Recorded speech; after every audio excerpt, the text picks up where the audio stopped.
We all experience seasons in our life where we wonder, what am I here for? Do I have purpose? Am I doing anything to really make a difference in the world? Can I, as just one person, have a real impact on others? Do people see value in me, or do they see me as just another person taking up space or breathing up air in the world? Every day we underestimate the power we have to influence with just a few spoken words. Take, for instance, our hello. Spoken to a homeless person lets them know that they are still seen in the world. Us telling a child that they can do anything lets them know that whatever they can envision in their minds, they can actually be. When we say to a coworker, "How are things going?" or "What can I help you with?" that lets them know that we care and that we're here to help.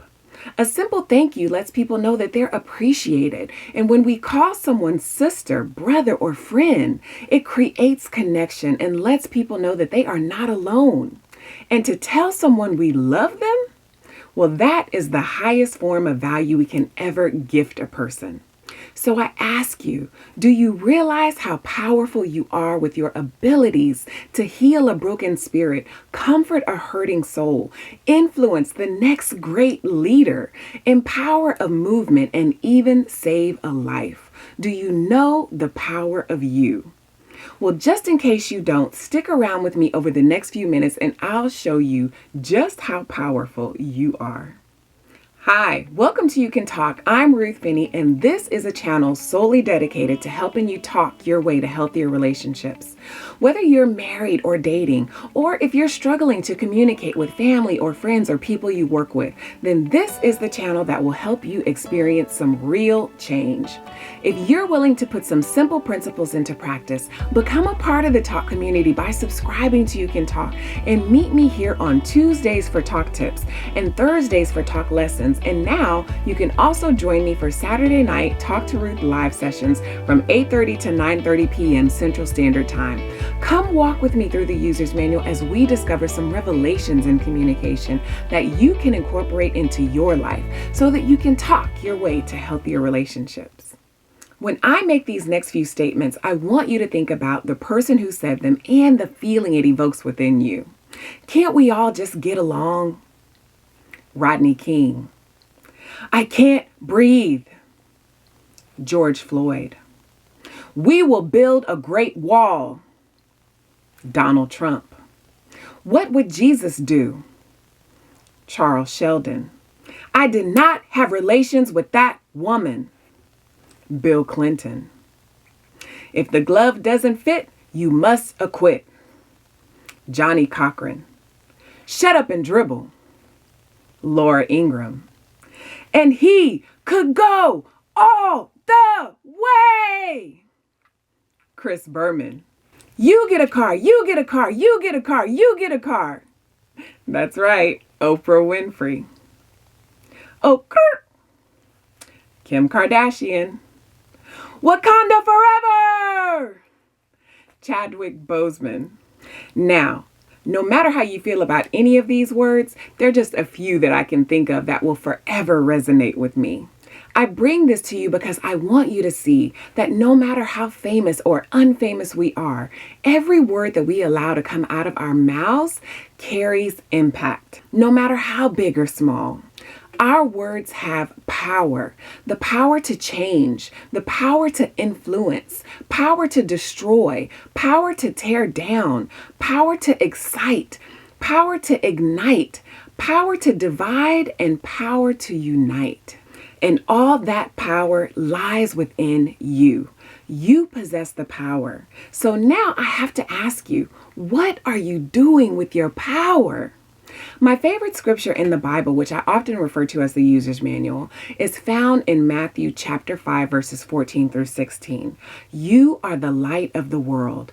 A city set on a hill cannot be hidden, nor do people light a lamp and put it under a basket, but on a stand, and it gives light to all in the house. In the same way, let your light shine before others so that they may see your good works and give glory to your Father who is in heaven. That scripture is most powerful to me because it reminds me every day that my very existence here on this earth makes a difference. And because of his presence in me, my presence is allowing others the ability to see in a world where darkness could quickly overtake if we don't extend a hand, share a word, and shine our lights bright enough to flood out the hate. Do you know that you are a light? And if so, are you using the power of your light to help guide the way for others? Or are you hiding it, selfishly keeping its power confined to your own space, or sharing it only with those that you deem worthy to receive it? Well, maybe you're saying, well, I don't know, or I don't think so, or maybe I am. But how can I be sure? Let me ask you this. How many times have we opted not to open our mouths to that person on the streets because they looked dirty? They reeked of alcohol or urine or feces. They had track marks running up their arms, teeth missing, tattered clothes. Their skin was a different color than ours, or they just simply looked like they might want something from us. What about the child that we chose to ignore when they came up to us because we were too busy watching the game or our favorite TV show, scrolling through social media, talking on the phone, or just choosing to do other things rather than pouring any time or valuable words of wisdom into them? They look to our eyes to make connection. They get close to our bodies because they want to feel our spirit. They cry out because they want our attention. They're drawn to us because they seek our light for direction and our assurance that they matter, that they're going the right way, or that they're doing the right thing. But we respond with, not now, give me a moment. We'll do it in a minute. But later leads to tomorrow, and tomorrow leads to never. And before we know it, they've lost interest in us. And now their friends, total strangers, and idols have more power and influence over them than we do. Why? Because we hid our light. When we get to work, do we greet those in the room, physical or virtual? Do we check in with what's going on, with what issues lie on the table, offer a resolution, relief, or assistance? Or do we bury our head and ignore the attitudes, stress, and frustrations our coworkers put out? When we don't take a moment to show that we're there or speak in ways that lets them know that we care, we've hid our light. It's often a simple thank you, that I appreciate your help with this, or you bring so much to the team with your talent, your skills, and your ability, and you help make the difference. That is the light that creates a healthy work environment, improves the camaraderie amongst leadership and staff, and can often be the deciding factor on whether or not someone decides to leave or stay because they know they're appreciated. Not everyone has people in their lives that they can call family for numerous reasons. So when we can build relationships with someone that we can call brother, a sister, or a friend, the connection that creates can be more powerful than that of blood relations. We depend on these types of relationships to add value to our world, bring us joy and laughter, comfort us in times of pain, truth in times of doubt, strength in times of weakness, encouragement in the face of fear, and assistance in times of need. So when we hold out on sharing our lives, our resources, and our words with those that we say that we care most about, we've hid our light. And when we've managed to anchor people in our lives and in our hearts enough to be able to say to them, I love you, there is no greater value, no brighter light, and no greater gift we can place upon a person than to share the love of God with them, for God is love. Our sphere of influence is larger than we know, for every person we speak to brings with them a nation of people. So if you want to improve your relationships, get closer to the power that lies within you. Accept him. Build a relationship with him. Find out what he's placed down inside of you and learn more about the power of you. When we can learn to see each other as one body with one circulatory system and as one life cell moving energy from one part to another, recognizing that not only do we need each other to survive, we are dependent upon one another to carry out our individual functions so that we can thrive. We are only limited by our willingness to give and our ability to receive.